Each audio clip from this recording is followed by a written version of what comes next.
Passons à l'exercice 2. On réalise l'électrolyse d'une solution aqueuse de chlorure de sodium Na+Cl-. Nommer l'électrode X et Y. Indiquer le sens conventionnel du courant électrique. Quels sont les ions qui se déplacent dans le sens conventionnel du courant et ceux qui se déplacent dans le sens contraire au sens conventionnel.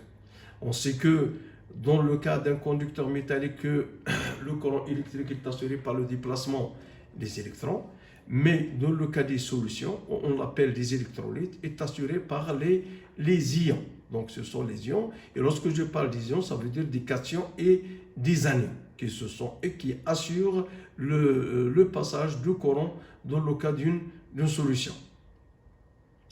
Donc, le résultat qu'on voit ici, vous avez le sens conventionnel, donc les ions.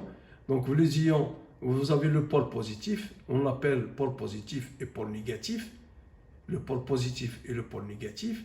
Donc, on sait que le courant à l'extérieur de la solution électrolytique, elle va de positif vers le négatif, de pôle positif vers le pôle négatif, et les électrons dans le sens inverse, c'est-à-dire puisque ils sont chargés, les électrons, ils ont une charge moins, ça veut dire que son sens de déplacement va de moins vers le plus. Donc les ions, les anions vers le pôle positif et les cations vont vers le pôle négatif. Et ici, c'est un pont salin qui permet d'équilibrer les ions. D'équilibrer les ions. Et merci de votre attention.